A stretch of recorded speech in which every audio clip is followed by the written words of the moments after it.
está no ar o nosso Código de Honra, um programa da Faculdade de Direito UniFMU, em parceria com o IASP, Instituto dos Advogados de São Paulo. Vocês estão bem? Tudo certinho em casa? Que bom! Então nós vamos iniciando nosso programa hoje recebendo uma pessoa muito querida, que é o Dr. Marcelo Betâmio. Ele, advogado criminal, atua no Tribunal do Júri. E para eles, você sabe qual é o maior bem jurídico? É a liberdade. E nós vamos conversar sobre isso com ele agora. E vocês vão ficar aí coladinho comigo, tá bom? Tudo bem, doutor Marcelo? Tudo bem, como vai, Elô? É um prazer estar no seu programa e quero cumprimentar todos os seus telespectadores. E muito bom, porque o nosso tema de hoje é presunção de inocência, né? É muito pouco divulgado isso, né, doutor Marcelo? É verdade, motivo pelo qual até escolhi que fosse objeto da minha dissertação de mestrado, porque é uma garantia constitucional de extrema relevância para todo o país, juridicamente organizado pelo prisma democrático, não? Está muito ligado aos direitos humanos. Sim, com toda certeza, né? Porque quando você garante a presunção de inocência a todo cidadão investigado ou processado criminalmente, você está tutelando o quê? A dignidade do cidadão que é objeto da investigação, né? Qual seria o conceito de presunção de inocência? Na minha concepção, o princípio da presunção de inocência é uma garantia processual que garante ao cidadão, sendo investigado perante a polícia judiciária ou perante o poder judiciário, ele tem a garantia de ser presumidamente considerado inocente até o trânsito em julgado da sentença penal condenatória. E no Brasil é respeitada a presunção de inocência? Infelizmente, não é respeitado, motivo pelo qual precisamos cada vez mais lutar pela eficácia desse princípio de justiça que tutela a dignidade humana. É que de vez em quando a gente lê, né, alguma coisa relativa a um prisioneiro que ficou não sei quantos anos no cárcere e de repente vem a confirmar que ele era inocente. Sim. E aí nos dá uma revolta, uma tristeza muito grande, Sim, saber que fica afastado da família e era um inocente. Sim, com Como é que certeza. pode ser visto isso? Esses casos típicos de erro judiciário é pela não observação da presunção de inocência. A escola clássica de Carrara já lutava por isso, com que o devido processo penal observasse com muito cuidado o princípio da presunção de inocência, principalmente no que tange ao ônus da prova. Quem acusa deverá provar cabalmente, de forma incontroversa, que o acusado de fato incorreu para aquele crime em que está sendo acusado. Caso contrário, mesmo na dúvida, deve-se absolver o réu, sempre. Certo. Você acha que poderia dar alguma direção para isso? Como que eles deveriam fazer? Que tipo de tratamento isso deveria ser feito para uma pessoa que foi naquele momento presa e que você mesmo tem a presunção de que ele é inocente? O exame rigoroso de todas as provas, sempre. É exame rigoroso mesmo, olhar com todo cuidado. Sim. Um critério rigoroso, desprovido de qualquer juízo de valor, independentemente de qualquer característica, independentemente seja pobre, rico, seja quem for.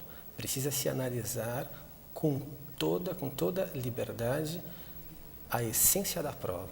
Se não há nenhum indício, eu acredito que até a própria acusação do Estado caracteriza uma violação à dignidade humana.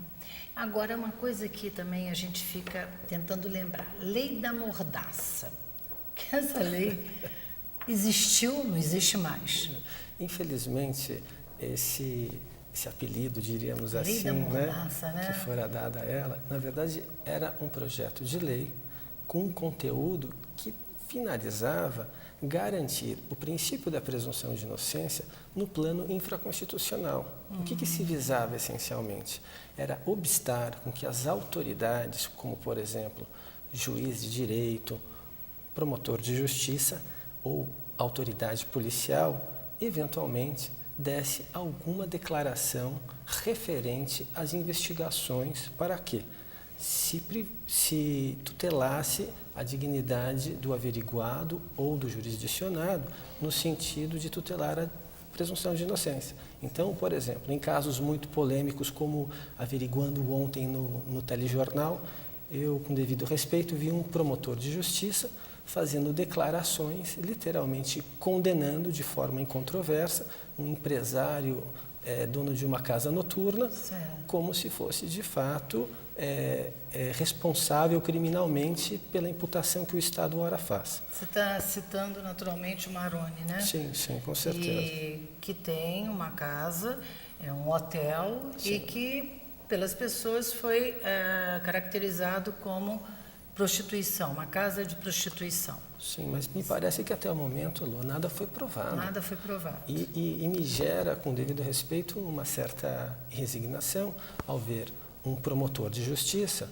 chegar diante das câmeras de televisão e dizer: olha, este cidadão é responsável criminalmente por tais e tais crimes. Sem ter dado tempo dele poder averiguar com mais calma, sim, né? Sim, ora, o processo crime está sendo instaurado agora. Ainda não houve nenhum exercício de defesa. Sim. Preventivamente já se decretou, melhor dizendo, a sua prisão preventiva. E me parece que nos requisitos cautelares da prisão não estão presentes, porque ele tem, até prova em contrário, uma atividade ilícita, ele tem domicílio fixo, ele não se evadiu do distrito da culpa. Portanto, eu entendo que a prisão cautelar decretada a este empresário, ela é o quê? Uma antecipação da condenação e, por via de consequência, está, sim, violando a presunção de inocência. Por isso que eu entendo que, no Brasil, infelizmente, este princípio de justiça, não está sendo respeitado pelas nossas autoridades. É claro que há exceções, temos pérolas no Ministério Público, como também no Poder Judiciário. Mas, via de regra, o que se vale hoje em dia é a presunção de culpabilidade. É o outro lado da medalha, e a população precisa ficar muito atenta a esta questão. Por qual motivo? Porque vivemos num Estado democrático de direito. Essas garantias fundamentais precisam ser preservadas, porque a história nos mostra que, para conquistá-las, houve muito derramamento de sangue no decorrer da história para termos hoje o quê? Estas garantias.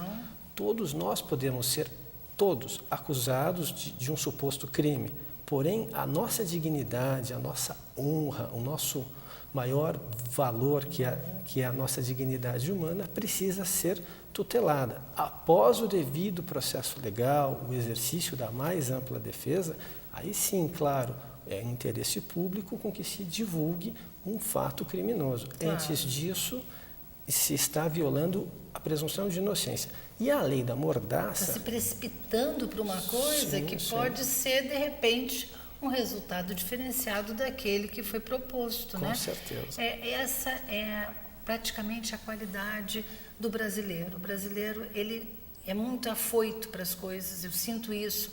Eles não têm cautela para resolver, já resolve de imediato, talvez porque quer estar na mídia, porque queira mostrar um trabalho, mas às vezes até esquece que está atingindo uma família, né? Desestruturando, né? Totalmente. Sim, vejamos assim um exemplo, este empresário que acabamos de citar, como fica a imagem dele diante dos seus filhos, seus filhos diante dos seus pares na escola, sempre virá com estigma de que aquele senhor é um criminoso, né? E ele nem sequer foi julgado ainda. É uma grande verdade. Isso revolta, a gente fica realmente sensibilizado, né? Porque não é do nosso coração. Com certeza, né? com certeza. Eu acho que tem que, por exemplo, roubo também em supermercado. A pessoa vai, pega uma caixinha de leite, alguma coisa e tal, é levada para o presídio, é massacrada. Chegou um caso, uma senhora chegou a perder a vista porque roubou um shampoo. E, no entanto, nós temos corruptos, né? Lá no poder, fazendo